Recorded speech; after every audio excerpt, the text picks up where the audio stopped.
On a publié contre moi des poèmes interminables. Ils étaient tous d'une éloquence médiocre. Le vôtre était court, et il était beau. On le trouvait obscur et pour tout dire absurde. Ce n'était ni des vers, ni de la prose, et ce n'est pas moi qui parle. Ne ressemblait à rien. Ne ressemblait à rien. Ne ressemblait à personne. C'était un motif pour me plaire.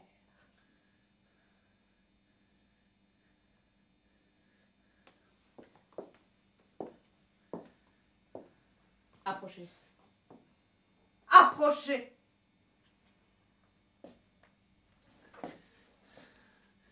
Voici le portrait du roi. Vous n'ignorez pas, je suppose, cette extraordinaire ressemblance. Je devine qu'elle n'est pas étrangère à votre apparition. Sans doute vos complices ont-ils estimé, à juste titre, que cette ressemblance me surprendrait, m'immobiliserait et vous aiderait à réussir votre coup. Mais cher monsieur, les choses n'arrivent jamais comme on les imagine. Je me trompe? Vous saviez que j'habitais le château de Krantz? Je vois. On vous a cousu la bouche. Et cependant, on aime à parler. Dans vos groupes, avez-vous dû parler, en dire et en entendre dire? Moi qui me plaignais qu'il ne se produise rien de neuf. Oh, racontez-moi votre aventure. Où avais-je la tête? J'oubliais que c'est à moi de vous la raconter. On vous donne l'ordre de me tuer. On vous arme. On vous charge de découvrir le château dans lequel je me trouve, car je change sans cesse de résidence. Peut-être vous avez-on indiqué Volmar? Peut-être Krantz? Mais même en admettant qu'une influence secrète, et dont je me doute, et devinez que j'habiterai à Krantz cette nuit, il était impossible de vous indiquer ma chambre. J'en possède 4. Vous êtes monté droit dans ma chambre. Je ne peux que saluer en vous le destin. Vous ne doutez pas de l'issue de votre entreprise, elle entraînera ma mort et la vôtre. Vous embrassez votre mère, c'est une paysanne de Krantz. Les policiers vous suivent, ils cernent le chalet. Vous vous échappez, l'orage vous aide, et là commencent les poursuites, la chasse, les roches, les ronces, le feu des hommes et du ciel. Cette course épuisante de bêtes traquées vous mène jusqu'au château.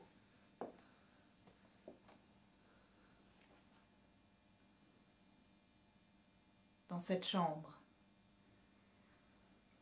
je fêtais un anniversaire. L'anniversaire de la mort du roi. Ce fauteuil vide était le sien.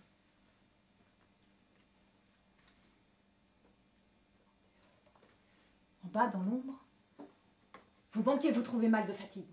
Un coup de feu, les chiens aboient, une fenêtre ouverte, vous grimpez, vous escaladez, vous m'apparaissez, j'ai cru, je l'avoue, voir le spectre du roi, j'ai crié son nom. Vous vous êtes évanoui.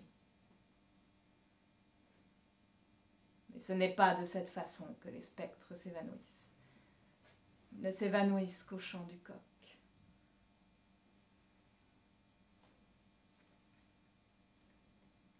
Réchauffez-vous. Buvez. Je ne vous demande pas de me parler. Je vous demande de vous asseoir. Prenez ce siège. C'est le fauteuil du roi. Et si je vous offre de vous y asseoir, c'est parce que j'ai décidé de vous traiter d'égal à égal. En ce qui me concerne, je ne peux plus vous envisager comme un homme.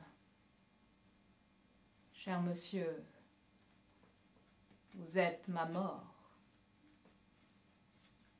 C'est ma mort que je sauve. C'est ma mort que je cache. C'est ma mort que je soigne. C'est ma mort que je réchauffe. Ne vous y trompez pas.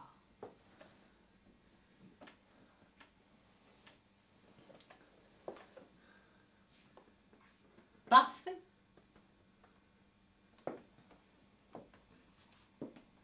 On a tué le roi parce qu'il voulait bâtir un théâtre et on veut me tuer parce que je construis des châteaux. Que voulez-vous? Nos familles ont le culte enragé de l'art.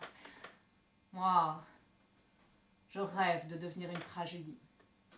Ce qui n'est pas commode, avouez-le, on ne compose rien de beau dans le tumulte. Alors je m'enferme dans mes châteaux. Depuis la mort du roi, Je suis morte.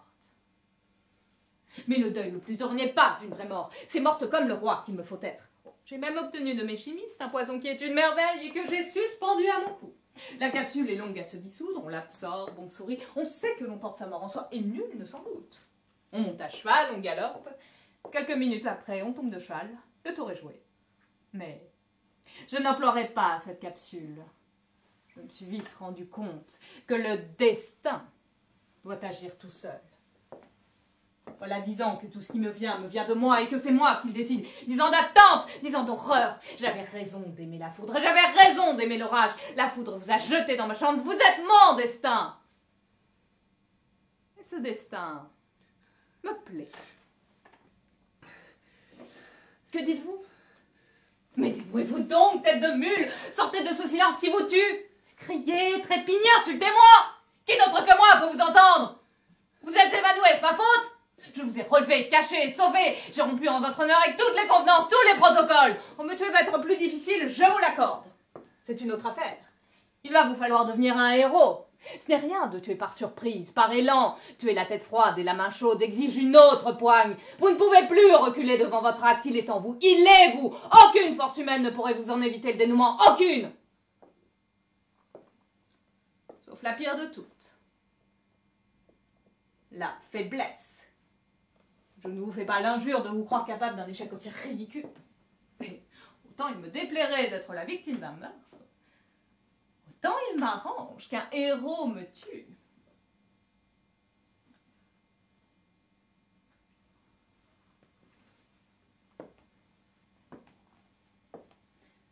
Je me montre, la foule m'acclame. Je me cache, la foule adopte la politique de l'archiduchesse et du comte de Feun. Oh, au sujet du comte de Feun, il y a beaucoup à dire. C'est le chef de ma police. Le connaissez-vous? C'est une fort laide figure. Il complote. Il rêve d'une régence et d'en tenir le gouvernail. L'archiduchesse le pousse, je la crois amoureuse de lui. Il serait drôle, sans le savoir, que vous fussiez son arme secrète. Ça m'expliquerait la mollesse de sa brigade et avec quelle aisance vous avez échappé d'entre ses mains. D'habitude, Feun ne rate pas son homme. Il est vrai qu'il n'a pas daigné se déranger lorsque la vie de sa reine était en jeu. Pauvre comte, s'il pouvait se douter du service qu'il vient de me rendre. Mais laissons là ce personnage et réglons nos propres affaires. Vous êtes mon prisonnier. Un prisonnier libre. Avez-vous un couteau, un pistolet? Je vous les laisse. Je vous donne 3 jours pour me rendre le service que j'attends de vous. Si par malheur vous m'épargnez, je ne vous épargnerai pas. Je hais les faibles.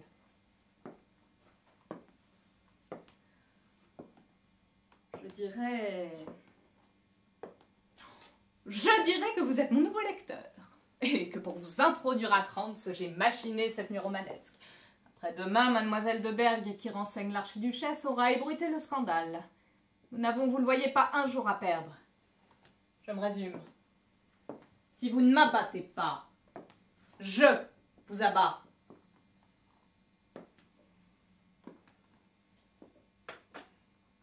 Plus d'orage. La paix. Les étoiles. Et la lune qui promène sa ruine autour des nôtres. Que les orages sont courts. Que la violence est courte. Tout retombe et tout s'endort.